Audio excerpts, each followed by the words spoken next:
ओम श्री गुरुभ्यो नमः। ओम नमो भगवते वासुदेवाय। शांत मन से इस दिव्य वाणी को सुनिए, क्योंकि जब ग्रहों की चाल बदलती है तो मनुष्य के जीवन में भी नई दिशाएं खुलती हैं। नमस्कार प्रिय दर्शकों, आप सभी का स्वागत है आपके अपने आध्यात्मिक मंच ज्योतिष ज्योति में।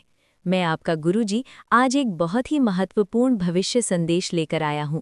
आज हम बात करने वाले हैं 7 मार्च 2026 के दिन की, जो कि विशेष रूप से धनु राशि के जातकों के जीवन में कुछ गहरे संकेत लेकर आ रहा है। ब्रह्मांड की गति कभी भी बिना कारण नहीं बदलती। जब भी ग्रहों का संयोग बनता है तब वो मनुष्य के कर्म, उसके विचार और उसकी दिशा को प्रभावित करता है।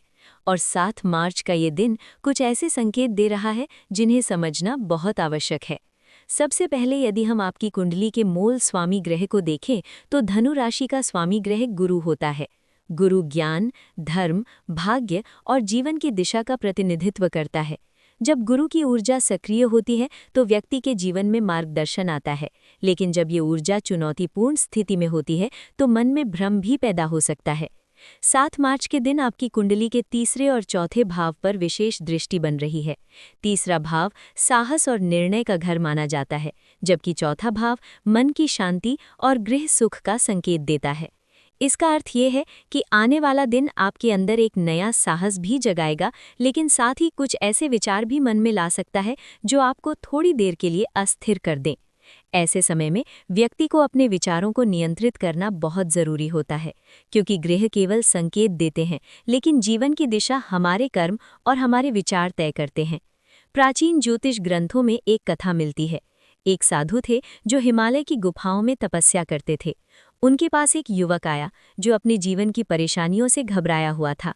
उसने कहा, गुरुजी, मेरे जीवन में सब कुछ उल्टा क्यों हो रहा है? साधु मुस्कुराए और बोले, जब नदी का पानी तेज बहता है तो नाविक घबराता नहीं बल्कि चप्पू को और मजबूती से पकड़ता है। जीवन की धाराएं भी ऐसी ही होती हैं। ठीक यही संदेश 7 मार्च का दिन भी दे रहा है। ये दिन आपको ये याद दिलाएगा कि आपके अंदर जितनी शक्ति है उतनी शायद आपने खुद भी अभी तक नहीं पहचानी। अब यदि हम ग्रहों की स्थिति को और गहराई से देखें तो इस समय शनि की दृष्टि आपके कर्म भाव पर हल्का प्रभाव बना रही है। शनि का प्रभाव हमेशा व्यक्ति को अनुशासन सिखाता है। यदि आपने पिछले समय में मेहनत की है तो अब उसके परिणाम धीरे धीरे सामने आने लगेंगे। लेकिन यदि कहीं आलस्य या भ्रम रहा है तो शनि आपको संकेत देगा कि अब अपने जीवन को व्यवस्थित करने का समय आ गया है। इसी बीच शुक्र ग्रह की स्थिति आपके जीवन में कुछ भावनात्मक अनुभव भी ला सकती है। ये समय ऐसा हो सकता है जब पुराने संबंधों या पुरानी यादों की बातें आपके मन में आएं।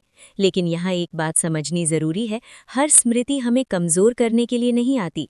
कुछ स्मृतियाँ हमें ये याद दिलाने आती हैं कि हमने कितनी दूरी तय की है। यदि 7 मार्च के दिन सुबह उठते समय मन थोड़ा भारी लगे तो एक छोटा सा उपाय बहुत लाभदायक हो सकता है। सुबह स्नान करने के बाद पूर्व दिशा की ओर मुख करके शांत मन से ये मंत्र 11 बार बोलें, ओम गुरुवे नमः। ये छोटा सा मंत्र आपकी मानसिक ऊर्जा को स्थिर करेगा। अब एक और रोचक संकेत आपकी कुंडली के नवम भाव से भी जुड़ा हुआ दिखाई दे रहा है। नवम भाव धर्म, तीर्थ और आशीर्वाद का घर माना जाता है। जब इस भाव पर हलचल होती है तो व्यक्ति के जीवन में आध्यात्मिक खिंचाव बढ़ जाता है। ऐसे समय में यदि अवसर मिले तो किसी पवित्र स्थान की यात्रा करना बहुत शुभ माना जाता है। भारत में कई ऐसे मंदिर हैं जहां गुरु और देवताओं की ऊर्जा अत्यंत प्रबल मानी जाती है। उदाहरण के लिए उत्तराखंड में स्थित केदारनाथ धाम, मध्य प्रदेश का उज्जैन महाकालेश्वर मंदिर और कर्नाटक में स्थित श्री धर्मस्थल मंजुनाथ मंदिर। इन स्थानों की यात्रा करने से मन की कई उलझनें शांत हो जाती हैं। लेकिन याद रखिए, सबसे बड़ा मंदिर हमारा मन ही होता है। यदि मन में विश्वास और सकारात्मक विचार है तो वही सबसे बड़ी पूजा बन जाती है। 7 मार्च का दिन आपको एक बात सिखाने आ रहा है, अपने जीवन की दिशा को खुद पहचानना। कभी कभी व्यक्ति दूसरों की राय में इतना उलझ जाता है कि वो अपनी ही शक्ति को भूल जाता है।